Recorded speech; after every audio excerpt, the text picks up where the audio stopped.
alegações dos demais interessados, que seriam as contrarrazões do recurso. Esse prazo de contrarrazões do recurso também é contado em dias úteis. São 5 dias úteis para os demais interessados apresentarem suas alegações ou contrarrazões ao recurso. Esse prazo é o que está previsto no artigo 62 da Lei 9784/99. Tudo bem. Apresentadas ou não as alegações dos demais interessados, que seriam aí as contrarrazões do recurso, se forem apresentadas ou se transcorrer em aberto o prazo, a autoridade que recebeu o recurso vai juntar o recurso, que está nos autos do processo, mais as alegações dos demais interessados, que seriam as contrarrazões, junta tudo e encaminha os atos à autoridade hierarquicamente superior, competente para decidir e julgar o recurso. Tem um detalhe muito importante de acessibilidade e facilidade para o interessado neste caso. Quando a lei determina que o recurso deverá ser dirigido à mesma autoridade que proferiu a decisão, isso facilita a recorribilidade. Por quê? Porque às vezes o administrado não tem noção, não entende ou não tem o conhecimento de qual é a autoridade hierarquicamente superior que deverá julgar o recurso de quem decidiu em primeira instância. Se você endereça a quem proferiu a decisão, claro, o interessado já conhece quem proferiu a decisão. Foi perante essa autoridade que ele instaurou o processo. E aí essa autoridade tomará as providências para encaminhar para o superior que de fato seja competente para recorrer. Isso facilita. Facilita por quê? Porque o interessado não precisa se preocupar em estudar o regulamento interno do órgão, a hierarquia dos cargos e funções, para saber quem terá a competência para julgar seu recurso. A tramitação dos recursos e o julgamento, a decisão, nos processos administrativos, tem duas preferências. A lei tem a previsão de duas preferências. Primeiro, terão preferência no julgamento de seus processos e seus recursos aqueles com idade igual ou superior a 60 anos, que é uma observância, na verdade, do Estatuto do Idoso, respeitando a preferência para os idosos no julgamento desse processo, sempre naquela consonância do princípio da igualdade, tratar igualmente os desiguais, na medida de suas desigualdades, e também cumprindo o princípio da celeridade, que no caso dos idosos, maiores ou iguais a 60 anos, tem uma preferência já garantida, inclusive, por legislação específica. Uma outra preferência é dada aos portadores de necessidade especial, portadores de deficiência. A eles também é garantida no processo administrativo, na própria lei, a preferência no julgamento dos recursos e no andamento e julgamento do próprio processo. Essa é uma outra peculiaridade, outra particularidade envolvendo aí o julgamento desse recurso. Bom, então, só fazendo uma pequena recapitulação geral, o processo foi instaurado lá na sua fase inicial.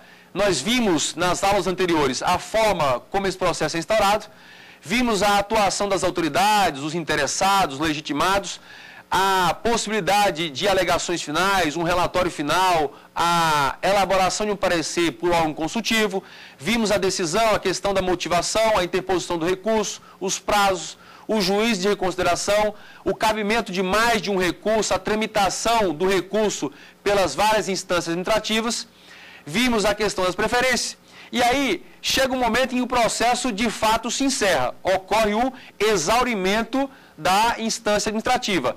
É o que se pode chamar de trânsito em julgado administrativo. Não há mais como reverter naquele processo, dentro daquele mesmo processo, a decisão. A pergunta é, encerrado esse processo, proferida a decisão, ainda é possível rever essa decisão? Por meio de recurso, não, porque o processo já se encerrou, já foram exauridos todos os recursos cabíveis. Mas a própria lei prevê no artigo 65 a possibilidade de uma revisão do processo. E aí, vale a pena nós detalharmos o que é essa revisão. Primeiro detalhe, revisão não é recurso. A revisão é para quando já se encerrou o processo e já se esgotaram todas as possibilidades de recursos possíveis. Ocorreu o que se chama de trânsito em julgado administrativo. E aí eu poderia, na revisão, fazer o quê? Instaurar um outro processo, com nova instauração, instrução e julgamento, com o objetivo de rever a decisão proferida no processo anterior. Só que a revisão, primeiro, não pode ser feita com base em fatos, provas e informações que já constavam do processo anterior. Por quê? Porque senão a revisão vai acabar sendo um sucedâneo, aplicando a revisão como um recurso. Ela não pode ser um sucedâneo de recurso, porque já se esgotaram as possibilidades de recurso. Então, a revisão tem fundamentos estritos e específicos próprios. Quais são? A revisão só pode ser instaurada, o processo de revisão só pode ser instaurado com base em fatos novos ou circunstâncias supervenientes que justifiquem ou que sejam suscetíveis de justificar a inadequação, a injustiça da decisão anterior. Então, a revisão, o processo de revisão é um outro processo em relação ao processo anterior, cujo objetivo é rever a decisão proferida no processo anterior. Mas a revisão só pode ter como fundamento fatos novos ou circunstâncias suscetíveis de justificar a injustiça, a inadequação da decisão anterior. Então vejam que na revisão eu estou falando de um outro processo para rever a decisão de um processo anterior. É um outro momento. E aí surge a questão. Para o recurso existe um prazo. Para o recurso, o prazo é de 10 dias contados da ciência oficial da decisão. E para a revisão, existe um prazo para se instaurar o processo de revisão? A resposta é não. O próprio artigo 65 da lei diz o quê? Que a revisão de um processo administrativo pode se dar a qualquer tempo. Ou seja, a instauração da revisão não prescreve e não decai. A qualquer tempo pode ser instaurada a revisão, o processo de revisão. E aí segue um outro detalhe importante. Qual detalhe? Quem pode ser considerado interessado para requerer a instauração dessa revisão?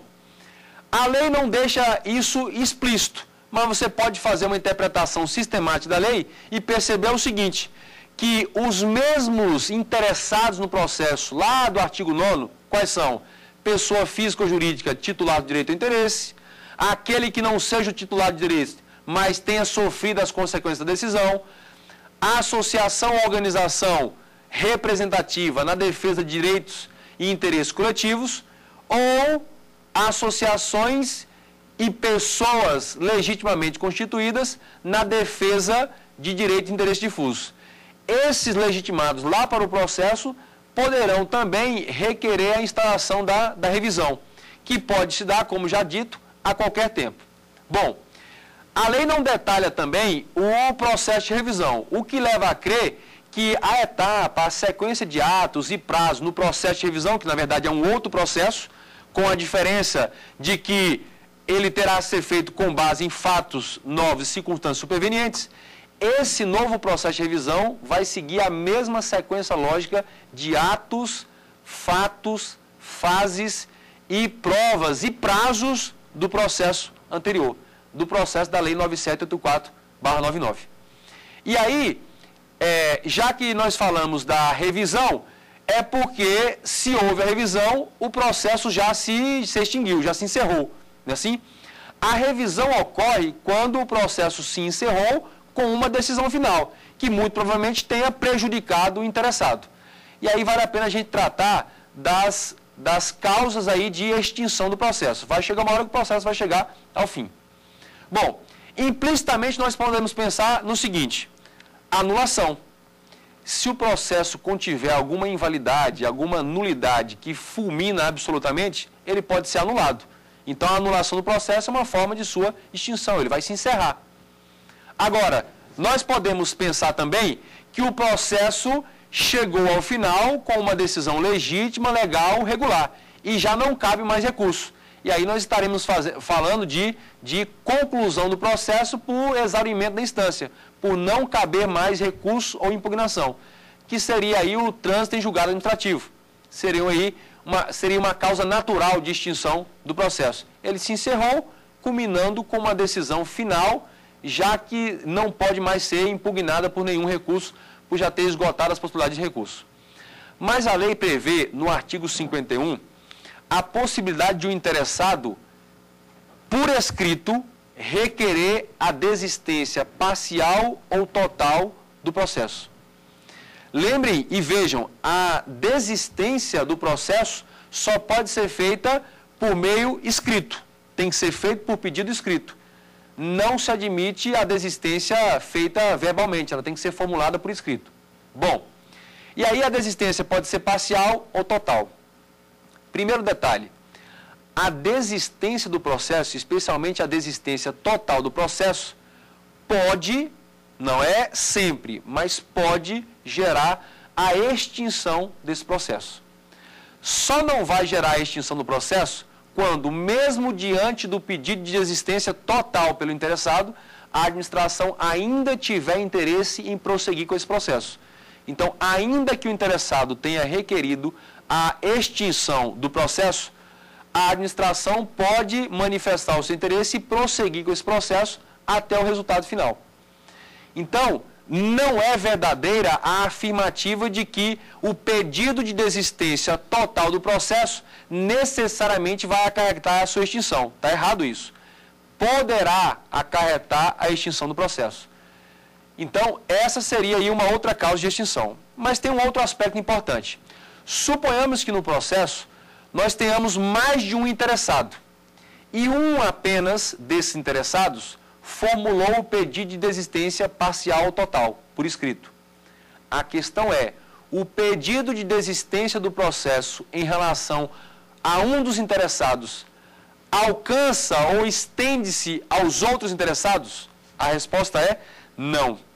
Se um dos interessados formula por escrito um pedido de desistência do processo, esse pedido de desistência parcial ou total só restringe ao seu direito de interessado. Os demais interessados no processo vão prosseguir nele sem que sejam afetados por esse pedido de desistência. Então, o pedido de desistência só vai dizer respeito àquele que tenha formulado. Aqueles que ainda tiverem alguma questão, alguma dúvida, podem nos enviar pelo e-mail saberdireito@stf.jus.br. E relembrando que todas as aulas podem ser revistas e assistidas novamente no site do YouTube. O endereço eletrônico é www.youtube.com/saberdireitoaula. Agradeço à TV Justiça pela oportunidade e aos alunos que sempre prestigiam essas aulas do Saber Direito.